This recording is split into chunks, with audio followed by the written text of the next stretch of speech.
আচ্ছা, আপনি কি সেই ধরনের ব্যক্তি যে কিনা পার্টি, চিৎকার চেঁচামেচি, ভিড়কে অ্যাভয়েড করে বাড়িতেই থাকতে পছন্দ করেন? সোশ্যাল মিডিয়ায় খুব একটা অ্যাক্টিভ না থেকে চুপচাপ নিজের লাইফকে এনজয় করতে পছন্দ করেন?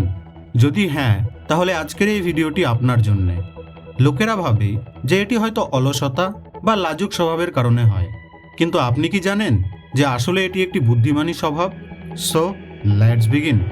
সারাক্ষণ বা বেশিরভাগ সময় বাড়িতে থাকা কমফোর্ট নয়, এটি তো হলো একটি সায়েন্স, একটি বিচারধারা। আর এর গুরুত্বকে তারাই ভালোভাবে বোঝে যারা বাড়িতে থাকে। প্রথম কারণ হলো শান্তি এবং সুরক্ষা। একবার ভাবুন তো, আপনার রুম, হালকা সূর্যের আলো, নিজের প্রিয় হুডি, হাতে চায়ের কাপ এবং আশেপাশে একদম শান্ত পরিবেশ। বাইরের দুনিয়া ছুটছে, হই হুল্লোড় করছে, একদম ব্যস্ত হয়ে গেছে, কিন্তু ঘরের পরিবেশ একদম শান্ত, যেখানে স্ট্রেস একেবারেই শেষ হয়ে যায়। যখন আপনি নিজের স্পেসে থাকেন তখন মস্তিষ্ক প্রোটেক্ট মোডে চলে যায়। এই অভ্যাসটি কেবল শান্তির জন্যই নয়, বরং এটি তো হলো আপনার মাইন্ডের রিচার্জ পয়েন্ট। এই স্থানে আপনি নিজের ভাবনাগুলিকে খুব ভালোভাবে ফিল করতে পারেন। দ্বিতীয় কারণ হলো ভাবনা এবং একাগ্রতা। শান্ত এবং নিরিবিলি স্থানেই সবথেকে বেশি আইডিয়ার জন্ম হয়। যখন আপনি একা থাকেন তখন আপনার মস্তিষ্ক শান্ত থাকে। এই সময় ইমাজিনেশন পাওয়ার অ্যাক্টিভেট হয়ে যায়। রিসার্চ বলে যে ইন্ট্রোভার্ট লোকেরা শান্ত পরিবেশে নিজেকে বেশি ক্রিয়েটিভ ফিল করে। ঘরের শান্ত পরিবেশ হলো এদের কাছে আইডিয়ার ওয়ার্কশপ। রাইটার, ডিজাইনার্স এবং থিঙ্কার্স নিজের বেস্ট কাজগুলিকে শান্ত পরিবেশেই করে। এটি হলো সেই সময় যখন আপনি সম্পূর্ণ দুনিয়া থেকে কাট অফ হয়ে নিজের সাথে যুক্ত হতে পারেন। তৃতীয় কারণ হলো সোশ্যাল এনার্জি। এক্সট্রোভার্ট লোকেরা ভিড় থেকে এনার্জি নেয়, কিন্তু ইন্ট্রোভার্ট লোকেদের ক্ষেত্রে এটি একদম বিপরীত। বেশি চিৎকার চেঁচামেচি, হই হুল্লোড়, ভিড় এদের মস্তিষ্ককে ক্লান্ত করে দেয়। এই জন্যই তারা কিছু নির্দিষ্ট লোকেদের সাথে বা একাই থাকতে বেশি পছন্দ করে। দেখুন, এটিকে পালানো বলে না, বরং একেই বলে এনার্জির সঠিক ব্যবহার। এরা কেবল তাদের সাথেই থাকতে পছন্দ করে যাদের মধ্যে আসল ও সৎ ইমোশন রয়েছে।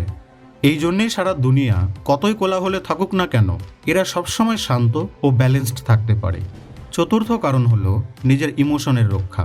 এই ব্যস্ত দুনিয়ায় সবাই একে অপরকে দোষারোপ করতে ব্যস্ত, ইমপ্রেস করতে ব্যস্ত, মিথ্যে বলতে ব্যস্ত।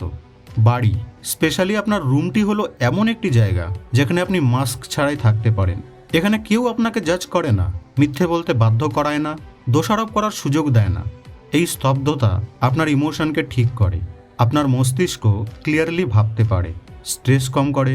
কিছু লোকের কাছে তাদের নিজের ঘরটি একটি গোপন থেরাপি রুমের মতো কাজ করে, স্ট্রেস এবং অ্যাংজাইটির বিরুদ্ধে ন্যাচারাল শিল্ডের মতো কাজ করে। পঞ্চম কারণ হলো নিজেকে বোঝা। যখন আপনি একা থাকেন তখন আপনি নিজের সিদ্ধান্ত এবং আবেগগুলিকে ভালোভাবে বুঝতে পারেন।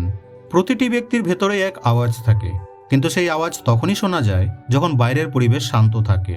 আর এই শান্ত পরিবেশকে কিছু লোকেরা তাদের রুমে পেয়ে থাকে। যারা নিজের ভেতরে আনন্দকে খুঁজে পায় তাদের এই দুনিয়ার অ্যাপ্রুভালের প্রয়োজন হয় না।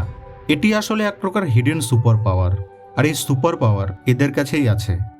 দেখুন বন্ধু, সবসময় বাড়িতে থাকাটা লোনলিনেস নয়। আজ ইন্টারনেট সম্পূর্ণ দুনিয়াকে বদলে দিয়েছে। আপনি বাড়িতে বসেই সারা দুনিয়ার সাথে যুক্ত হতে পারেন, কমিউনিটিস জয়েন করতে পারেন, বন্ধুদের সাথে কথা বলতে পারেন এবং নিজের ইন্টারেস্টের টপিককে এক্সপ্লোর করতে পারেন। তো এই অনলাইন ওয়ার্ল্ড ইন্ট্রোভার্ট লোকেদের জীবনে একটি পারফেক্ট ব্যালেন্স নিয়ে আসে। কানেকশনও থাকলো, কমফোর্টও থাকলো। এরা একাকিত্বকে বেছে নেয় না, এরা শান্তিকে বেছে নেয়। যখন বাইরের আওয়াজ বন্ধ হয় তখনই ভেতরের আওয়াজ শোনা যায়।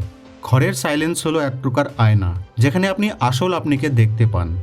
এই একাতেই ডাইরেকশন পাওয়া যায়, ভাবনা স্বচ্ছ হয়, মন বিশুদ্ধ হয়।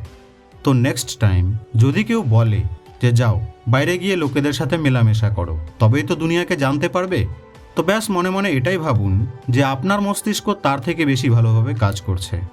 বাড়িতে থাকা মানে অলসতা নয়, এটি হলো নিজেকে বোঝার মাধ্যম। এরা দুনিয়া থেকে পালিয়ে বেড়াচ্ছে না, এরা তো ব্যাস নিজের মানসিক শান্তিকে রক্ষা করছে।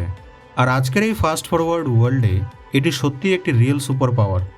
তো বন্ধু, আপনিও কি হই হুল্লোড়, কোলাহল, পার্টি এবং গ্যাদারিংয়ের থেকে বেশি বাড়িতে থেকে নিজের দুনিয়া বানাতে পছন্দ করেন? কমেন্ট বক্সে আমাকে অবশ্যই জানাবেন। মাঝে মধ্যে ঘরে ঢুকে থাকা মানে দুনিয়া থেকে দূরে যাওয়া নয়, বরং নিজের আরও কাছে আসা হয়, নিজেকে আরও ভালোভাবে জানা হয়। ভিডিওটি ভালো লেগে থাকলে লাইক এবং শেয়ার করতে ভুলবেন না কিন্তু। আপনাদের সঙ্গে আবার দেখা হবে নেক্সট ভিডিওতে।